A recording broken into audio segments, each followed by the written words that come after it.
الحمدللہ نحمدہ نصلی علی رسولہ الکریم اما بعد میرے محترم بزرگوں دوستو، جیسا کہ میں نے اس سے پہلے وقف کی ترمیمی بیل اور اس کے شرعی حیثیت کے بارے میں نے بتایا، آج کا ویڈیو میرا ہماری مشکلات کا یقینی حل، اس موضوع سے میں آپ کے سامنے روبرو کراؤں گا کہ آج مسلمانوں کی حالات کیا ہیں۔ اعوذ باللہ من الشیطان الرجیم، بسم اللہ الرحمن الرحیم۔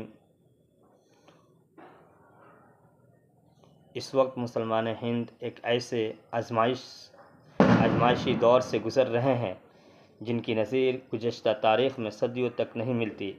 آزمائش کے اس دور میں نہ صرف یہ کہ ہمارے جان و مال محفوظ نہیں ہیں، بلکہ ہماری ملی تشخص، ہمارے دین و شریعت، ہماری مساجد و مدارس اور صدیوں کے دینی و علمی اساس کو ختم کرنے کی سازشیں رچی جا رہی ہیں۔ ملک کے کئی علاقے ایسے ہیں جہاں مسلمانوں کے ایک عرصے سے خوف و ہراس کی زندگی گزار رہے ہیں۔ کہیں کہیں ان کا نقشہ بعین وہ ہو گیا ہے جن کی تصویر قرآن مجید نے اپنی معززانہ الفاظ میں اس طرح سے کھینچی ہے: زمین اپنی ساری وسعتوں کے باوجود ان پر تنگ ہوگی اور ان کی جان بھی ان پر دوبھر ہوگی۔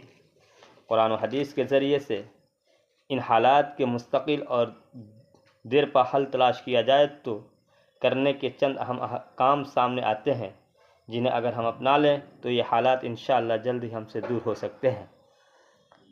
گناہوں سے اجتناب اور استغفار کی کثرت۔ موجودہ حالات میں کرنے کی ان چند اہم کاموں میں سب سے پہلا کام یہ ہے کہ گناہوں سے مکمل طور پر بچا جائے۔ خدا کی فرما برداری زندگی کے ہر گوشے میں کی جائے۔ اپنی جن بدعمالیوں اور برے کرتوتوں کے سبب یہ مشکلات پیدا ہوئی ہیں ان سے بچا جائے اور اپنے خدا قادر مطلق خالق کائنات سے دعا کی جائے کہ اس کے فیصلے کے بغیر کچھ نہیں ہو سکتا۔ لہٰذا خدا کے دربار میں استغفار کی کثرت رکھی جائے تاکہ خدا کی نصرت و مدد کا استحقاق پیدا ہو اور اس سے دعا کر کے سنگین حالات اور آفات و مشکلات سے نجات کا حاصل کی جائے۔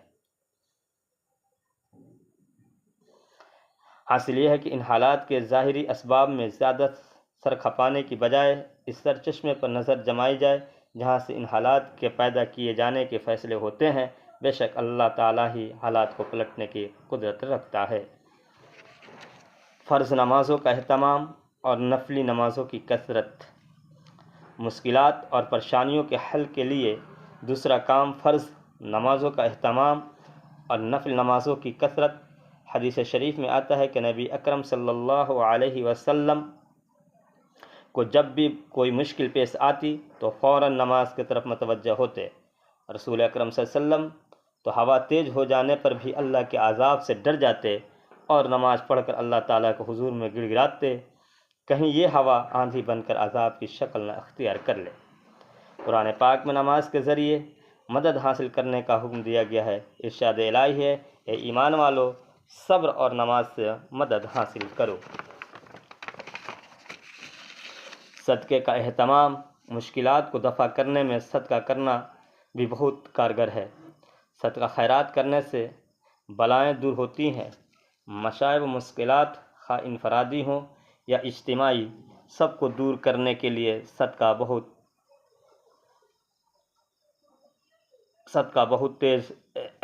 بہت ہی اچھا نسخہ ہے۔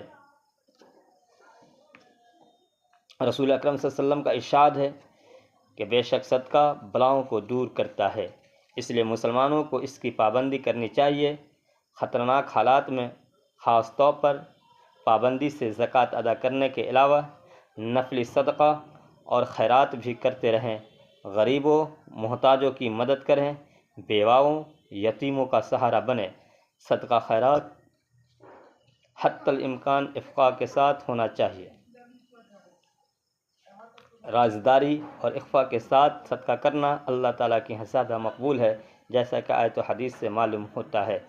رسول اکرم صلی اللہ علیہ وسلم کا ایک پیش گوئی خاتم النبی حضرت محمد مصطفیٰ صلی اللہ علیہ وسلم کا ایک زندہ جاوید معجزہ آپ کی پیش گوئیاں ہیں۔ رسول اکرم صلی اللہ علیہ وسلم کا پیش گوئیاں زمانہ گزر جانے کے ساتھ درخشاں سورج کی طرح ظاہر ہوتی جا رہی ہیں۔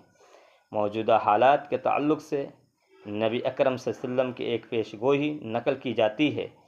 یہ حدیث نبوی مسلمانوں کی موجودہ حالات کی سچی تصویر ہے۔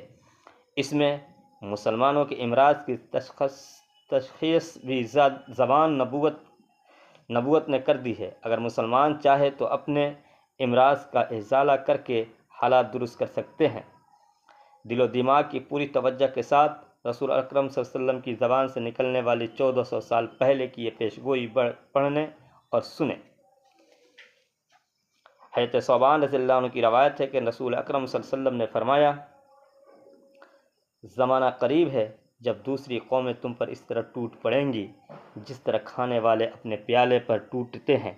ایک شخص نے عرض کیا، کیا زمانہ ہماری تعداد قلیل ہوگی؟ رسول اکرم صلی اللہ علیہ وسلم نے فرمایا، اس زمانے میں تمہاری تعداد بہت زیادہ ہوگی لیکن تم لوگ سیلاب کی جھاگ کی طرح بے وزن ہوگے۔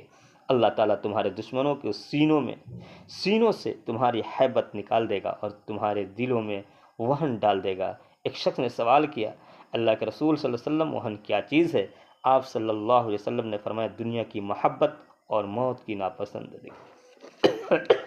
اللہ تبارک تعالیٰ ہم سب کو دنیا کی محبت دلوں سے نکال دے اور آخرت کی محبت، حضور پاک صلی اللہ علیہ وسلم کی محبت اور اللہ کی خوف ہمارے دلوں میں ڈال دے۔ انصاف سے بتائیں، کیا یہ دور حاضر کے مسلمانوں کی سچی تصویر نہیں ہے؟ الفاظ کے ذریعے مسلمانوں کو موجودہ حالات اس سے بہتر تصویر کشی ممکن نہیں ہے۔ مسلمانوں کروڑوں اربوں کی تعداد میں ہیں لیکن سیلاب کی جھاگ کی طرح دنیا میں ان کا کوئی وزن نہیں ہے۔ جو قوم چاہتی ہے اس پر یلغار کرتی ہے، ان کی جان و مال، عزت، آبرو، دینی شعار پر حملے کرتی ہے۔ مسلمان کثرت تعداد کے باوجود حالات کے سامنے ہتھیار ڈالتے ہوئے ہیں اور ہر طرح کی ذلت برداشت کر رہے ہیں۔ اس حدیث میں رسول اکرم صلی اللہ علیہ وسلم نے مرض کی جو تشخیص فرمائی ہے وہ بھی 100% موجودہ حالات پر منطبق ہے۔ دنیا کی محبت مسلمانوں پر اس قدر غالب آ چکی ہے کہ اپنا دین اور ایمان، عزت، آبرو سب کچھ دنیا کے لیے داؤ پر چڑھائے ہوئے ہیں۔ مسلمانوں کا باہمی اختلاف و عداوت اور اس کی تباہ کاریاں۔ قرآن پاک اور تعلیمات نبی صلی اللہ علیہ وسلم کی روشنی میں جب ہم مسلمانوں کی موجودہ حالات پر حالی اور بے توقیری کا جائزہ لیتے ہیں تو ہمیں ایک اور زبردست عامل بھی ذکر فرما نظر آتا ہے، وہ ہے مسلمانوں کا حد سے بڑھا ہوا باہمی اختلافات۔ قرآن پاک میں مسلمانوں کا باہمی نزاع اور اختلاف کو مسلمان کی ہوا اکھاڑنے اور ان کی دھاک ختم ہونے کا سبب قرار دیا گیا ہے۔ اللہ جل شانہ کا ارشاد ہے، اللہ اور اس کے رسول صلی اللہ علیہ وسلم کی اطاعت کرو اور باہمی نزاع نہ کرو ورنہ ناکام ہو جاؤ گے اور تمہاری ہوا اکھڑ جائے گی، اور صبر کرو، بے شک اللہ تعالیٰ صبر کرنے والوں کے ساتھ ہے۔ دور حاضر میں ہم گھر اور خاندان کی سطح سے لے کر ملک کی سطح تک مسلمان سماج کا جائزہ لیتے ہیں تو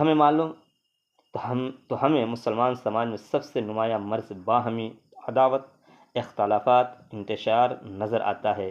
اسلامی اور انسانی اخوت کا رشتہ بہت کم وزن پر پڑ گیا ہے۔ گھر گھر میں شدید مخاصمت، جنگ ہے، قریب ترین عزیزوں میں دشمنی بڑھ کر دوری ہے، بھائی بھائی، باپ بیٹے، ماں بیٹی میں عداوت اور قطع تعلق کی، ہر شخص دوسرے کا بدخواہ ہے، آپس میں اخوت اور محبت، الفت و صلہ رحمی ختم ہو چکی ہے۔ ایک مسلمان دوسرے مسلمان کا شریک غم ہونے کے بجائے اس کی مصیبت پر ہنستا اور خوش ہوتا ہے۔ ہماری سماج اتحاد کا شیزہ بکھرا چکا ہے۔ صلہ رحمی، تعلقات کی اصلاح اور اخوت اسلامی کا سلسلے کی اسلامی تعلیمات بالکل فراموش کر دی گئی ہے۔ رسول اکرم صلی اللہ علیہ وسلم کی تعلیمات تو یہ ہیں کہ تم دوسرے کے متعلق بدگمانی سے بچو، کیونکہ بدگمانی سب سے جھوٹی بات ہے۔ تم کسی کے کم وزن زوریوں کو ٹو میں نہ رہا کرو، جاسوسی کی طرح رازدار طریقے سے کسی کے عیب معلوم کرنے کی کوشش بھی نہ کیا کرو، اور نہ ایک دوسرے پر بڑھنے کے بعد بے جاسوس کرو، نہ بغض اور کینہ رکھو اور نہ ایک دوسرے سے منہ پھیرو، بلکہ اے اللہ کے بندو اللہ کے حکم کے مطابق بھائی بھائی بن کر رہو۔ حضرت ابو ہریرہ رضی اللہ عنہ روایت کرتے ہیں کہ رسول اللہ صلی اللہ علیہ وسلم نے ارشاد فرمایا، تمہیں ایک ایسی چیز نہ بتاؤں جس کا درجہ روزے، زکوٰۃ، نماز سے بڑھا ہوا ہے؟ ہم لوگ نے عرض کیا آپ ضرور بتائیں۔ رسول اکرم صلی اللہ علیہ وسلم نے ارشاد فرمایا، وہ چیز باہمی تعلقات کی درستی ہے کہ ہم باہمی تعلقات کا بگاڑ مونڈ دینے والا ہے۔ اللہ تبارک و تعالیٰ سے دعا ہے کہ اللہ تبارک و تعالیٰ ہم سب کو عمل کرنے کی توفیق عطا فرمائے اور آپس میں الفت و محبت کے ساتھ زندگی گزارنے کی توفیق عطا فرمائے، اور اس دور کے جو حالات ہے اس حالات سے ہم سب واقف ہیں، اور اس سے بچنے کی جو تدبیریں ہم نے بتائی ہے اس کو ہم پابندی سے ہم مسلمان بھائی کریں، تاکہ اللہ تبارک و تعالیٰ کی نصرت و محبت ہم پر نازل ہو۔